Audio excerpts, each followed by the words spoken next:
England ವಿರುದ್ಧದ test ಸರಣಿಯಲ್ಲಿರುವಂತಹ team ಇಂಡಿಯಾದಲ್ಲಿ ಮೂವರು ಕನ್ನಡಿಗರಿದ್ದಾರೆ. ಜೂನ್ 20ರಿಂದ ಆಗಸ್ಟ್ 3ರವರೆಗೆ ಭಾರತ ಹಾಗೆ ಇಂಗ್ಲೆಂಡ್ ತಂಡಗಳು ಒಟ್ಟು 5 ಪಂದ್ಯಗಳ ಟೆಸ್ಟ್ ಸರಣಿಯನ್ನು ಆಡಲಿವೆ. ಈ ಸರಣಿಯೊಂದಿಗೆ ಭಾರತ ವಿಶ್ವ ಟೆಸ್ಟ್ ಚಾಂಪಿಯನ್ಶಿಪ್ 2025, 2027ರ ನಡುವಿನ ಸೈಕಲ್ ಕೂಡ ಸ್ಟಾರ್ಟ್ ಆಗುತ್ತೆ.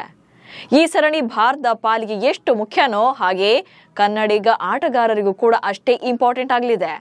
ಟೆಸ್ಟ್ ಟೀಮ್ನಲ್ಲಿ ಕಂಟಿನ್ಯೂ ಆಗಬೇಕು ಅಂದರೆ ಬೆಸ್ಟ್ ಪರ್ಫಾರ್ಮೆನ್ಸ್ ಬರಲೇಬೇಕಿದೆ. ಸೊ ಕನ್ನಡಿಗರ ಮುಂದಿರುವಂಥ ಚಾಲೆಂಜಸ್ ಏನು, ಹೇಗಿದೆ ಅವರ ಪರ್ಫಾರ್ಮೆನ್ಸ್ ಅನ್ನೋದನ್ನು ಹೇಳ್ತೇನೆ. ನಾನು ಶಾಂತ.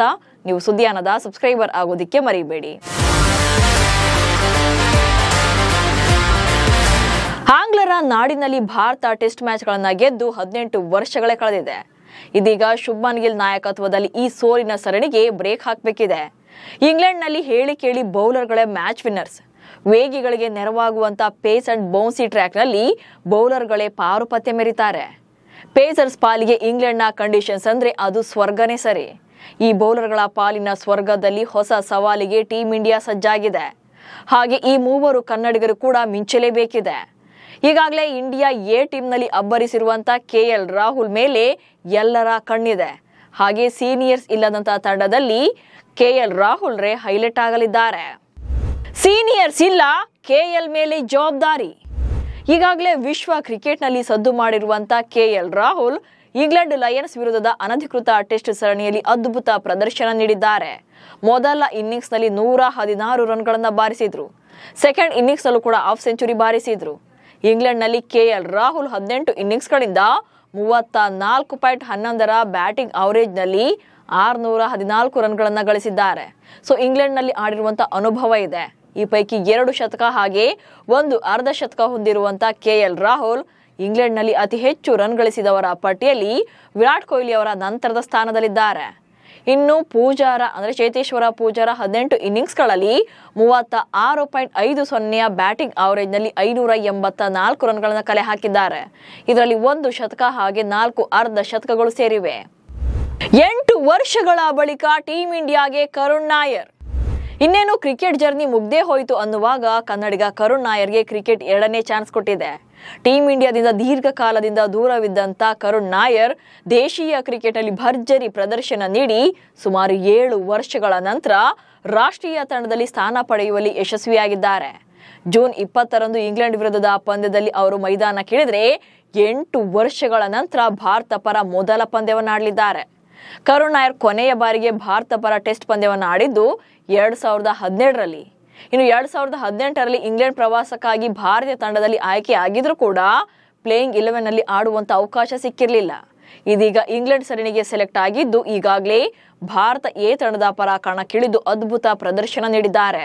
ಕರುಣ್ ನಾಯರ್ 281 ಎಸೆತಗಳನ್ನು ಎದುರಿಸಿ 26 ಬೌಂಡ್ರಿ ಹಾಗೆ 1 ಸಿಕ್ಸರ್ಗಳ ನೆರವಿನಿಂದ 204 ರನ್ಗಳನ್ನು ಗಳಿಸಿ ಔಟ್ ಆಗಿದ್ರು. ಸೊ ಪ್ಲೇಯಿಂಗ್ 11ನಲ್ಲಿ ಆಡೋದು ಪಕ್ಕಾನೇ ಇದೆ. ಇನ್ನು 3ನೇ ಅಥವಾ 4ನೇ ಅಥವಾ 5ನೇ ಸ್ಲಾಟ್ನಲ್ಲಿ ಬ್ಯಾಟಿಂಗ್ ಮಾಡುವಂಥ ಸಾಮರ್ಥ್ಯ ಇದೆ. ವಿರಾಟ್ ಮತ್ತು ರೋಹಿತ್ ಶರ್ಮಾ ಟೆಸ್ಟ್ನಿಂದ ನಿವೃತ್ತರಾದ ಬಳಿಕ ಅವರ ಸ್ಥಾನಗಳಲ್ಲಿ ಅಂದರೆ 2 ಸ್ಥಾನಗಳನ್ನು ಭರ್ತಿ ಮಾಡೋಕೆ ಒಂದು ಸಾಯಿ ಸುದರ್ಶನ್ ಹಾಗೆ ಮತ್ತೊಂದು ಕರುಣ್ ನಾಯರ್ ಅಂತಿಮ ತಂಡದಲ್ಲಿ ಸ್ಥಾನ ಪಡೆಯುವಂಥ ಸಾಧ್ಯತೆ ಇದೆ. ಬೌಲರ್ ಸ್ವರ್ಗದ ಪಿಚ್ನಲ್ಲಿ ಸಿಡಿದೇಳ್ತಾರ ಪ್ರಸಿದ್ಧ. ಇನ್ನು ಇಂಡೋ ಇಂಗ್ಲೆಂಡ್ ನಡುವಿನ ಬ್ಯಾಟಲ್ನಲ್ಲಿ ಬೌಲರ್ಗಳೇ ಮ್ಯಾಚ್ ವಿನ್ನರ್ಸ್ ಅಂತ ಈಗಾಗಲೇ ಹೇಳಿದೆ. So Headingley, Edgbaston, Lord's Manchester's, Kennington Oval 5 test ಪಂದ್ಯಗಳು ನಡೆಯುವಂಥ ಈ 5 ಸ್ಟೇಡಿಯಂಗಳು ಕೂಡ ಬೌಲರ್ಗಳಿಗೆ ಹೆಚ್ಚು ನೆರವಾಗುತ್ತವೆ. ಟೀಂ ಇಂಡಿಯಾದ ಬೌಲಿಂಗ್ ವಿಭಾಗ ಇಂಗ್ಲೆಂಡ್ಗೆ ಹೋಲಿಸಿದ್ರೆ ಸ್ವಲ್ಪ ಡಲ್ ಅನ್ನಿಸ್ತಾ ಇದೆ. ಯಾಕಂದ್ರೆ ಟೀಂ ಇಂಡಿಯಾ ಪರ ಬೂಮ್ರಾ ಒಬ್ಬರೇ ಬೆಸ್ಟ್ನಲ್ಲಿ ಬೆಸ್ಟ್ ಬೌಲಿಂಗ್ ಬಲವಾಗಿದ್ದಾರೆ. ಆಂಗ್ಲರ ನಾಡಿನಲ್ಲಿ 17 ಇನ್ನಿಂಗ್ಸ್ ಅನ್ನು ಆಡಿರುವಂಥ ಬೂಮ್ರಾ 37 ವಿಕೆಟ್ಗಳನ್ನು ಉರುಳಿಸಿದ್ದಾರೆ. ಉಳಿದೆಲ್ಲ ಬೌಲರ್ಗಳಿಗಿಂತ ಇಂಗ್ಲೆಂಡ್ನಲ್ಲಿ ಹೆಚ್ಚು ಪಂದ್ಯಗಳನ್ನು ಆಡಿರುವಂಥ ಅನುಭವ ಬೂಮ್ರಾಗಿದೆ. ಈ ಅನುಭವಿ ಬೂಮ್ರಾ 5 ಪಂದ್ಯಗಳ ಪೈಕಿ ಕೇವಲ 3ರಲ್ಲಿ ಮಾತ್ರ ಆಡಲಿದ್ದಾರೆ. ಅಂದರೆ 3 ಪಂದ್ಯಗಳಿಗೆ ಮಾತ್ರ ಅವರು ಕಣಕ್ಕಿಳಿತಾರೆ. ಸೊ ಉಳಿದ 2 ಪಂದ್ಯಗಳಲ್ಲಿ ಬೂಮ್ರಾ ಅವರ ಅಲಭ್ಯತೆ ಟೀಂ ಇಂಡಿಯಾಗೆ ಕಾಡೋದಂತೂ ಗ್ಯಾರಂಟಿ ಇದೆ. ಸೊ ಈ ಪ್ರೆಷರ್ನ ಪ್ರಸಿದ್ಧ ಕೃಷ್ಣ ಹಾಗೆ ಮತ್ತೊಬ್ಬ ವೇಗಿಯಾಗಿರುವಂಥ ಮೊಹಮ್ಮದ್ ಸಿರಾಜ್ ಹ್ಯಾಂಡಲ್ ಮಾಡಬೇಕಾಗುತ್ತೆ. ಇನ್ನು ಮೊಹಮ್ಮದ್ ಸಿರಾಜ್ ಕೂಡ ಈಗಾಗಲೇ ಇಂಗ್ಲೆಂಡ್ನಲ್ಲಿ 5 ಪಂದ್ಯಗಳನ್ನು ಆಡಿದ್ದಾರೆ. ಈ ಪೈಕಿ 24 ವಿಕೆಟ್ಗಳನ್ನ ಭೇಟಿಯಾಡಿದ್ದಾರೆ. ಸೊ ಸಿರಾಜ್ಗೆ ಪ್ರಸಿದ್ಧ ಕೃಷ್ಣ ಕೂಡ ಸಾಥ್ ಕೊಡಬೇಕಿದೆ. ಕರ್ನಾಟಕದ ವೇಗಿ ಪ್ರಸಿದ್ಧ ಕೃಷ್ಣ ಸದ್ಯ ಸಾಲಿಡ್ ಫಾರ್ಮ್ ನಲ್ಲಿದ್ದಾರೆ. ಇತ್ತೀಚೆಗಷ್ಟೇ ಮುಕ್ತಾಯವಾದಂತ IPL ನಲ್ಲಿ ಹೈಯೆಸ್ಟ್ ವಿಕೆಟ್ ಗಳನ್ನ ಬೇಟೆಯಾಡಿ ಪರ್ಪಲ್ ಕ್ಯಾಪ್ ಅನ್ನ ಕೂಡ ಗೆದ್ದಿದ್ರು. ಇದೀಗ ಇದೇ ಪ್ರಸಿದ್ಧ್ಗೆ ಇಂಗ್ಲೆಂಡ್ ಚಾಲೆಂಜ್ ಕೂಡ ರೆಡಿ ಆಗ್ತಾ ಇದೆ. ರೆಡ್ ಬಾಲ್ ಫಾರ್ಮೆಟ್ಗೆ ಶಿಫ್ಟ್ ಆಗಿರುವಂತಹ ಪ್ರಸಿದ್ಧ್ಗೆ ಇಂಗ್ಲೆಂಡ್ ನಲ್ಲಿ ಟೆಸ್ಟ್ ಕ್ರಿಕೆಟ್ ಅನ್ನು ಆಡಿರುವಂತಹ ಅನುಭವ ಇಲ್ಲ. ಕೌಂಟಿ ಕ್ರಿಕೆಟ್ ನಲ್ಲಿ 3 ಪಂದ್ಯ ಆಡಿದ್ರು 4 ವಿಕೆಟ್ ಅಷ್ಟೇ ಪಡೆದಿದ್ದಾರೆ. ಕಳೆದ ಆಸ್ಟ್ರೇಲಿಯಾ ಪ್ರವಾಸದಲ್ಲಿ ಆಡಿದಂತ ಒಂದೇ ಪಂದ್ಯದಲ್ಲಿ ಪ್ರಸಿದ್ಧ ಕೃಷ್ಣ 6 ವಿಕೆಟ್ ಗಳನ್ನ ಉರುಳಿಸಿದ್ರು. ಸೊ ಇಂಗ್ಲೆಂಡ್ ಕಂಡೀಷನ್ಸ್ಗೆ ಸಾಮ್ಯತೆ ಇರುವಂತ ಆಸ್ಟ್ರೇಲಿಯಾದಲ್ಲಿ ಬೆಸ್ಟ್ ಪ್ರದರ್ಶನ ಬಂದಿರೋದು ಈ ಸೀಸನ್, ಅಂದ್ರೆ ಈ ಸೀರೀಸ್ ನಲ್ಲಿ ಹೆಲ್ಪ್ ಆಗುವಂತ ಸಾಧ್ಯತೆ ಇದೆ. ಒಟ್ನಲ್ಲಿ ಇಂಗ್ಲೆಂಡ್ ಪ್ರವಾಸದಲ್ಲಿರುವಂತಹ 18 ಜನರ ಟೀಮ್ ನಲ್ಲಿ 3 ಕನ್ನಡಿಗರಿದ್ದಾರೆ. 3 ಕೂಡ ಪ್ಲೇಯಿಂಗ್ 11 ನಲ್ಲಿ ಚಾನ್ಸ್ ಪಡೆಯುವಂತ ಸಾಧ್ಯತೆ ಇದ್ದು ಹೇಗೆ ಪರ್ಫಾರ್ಮ್ ಮಾಡ್ತಾರೆ ಅನ್ನುವಂತ ಕುತೂಹಲ ಕೂಡ ಇದೆ. ನಮಸ್ಕಾರ.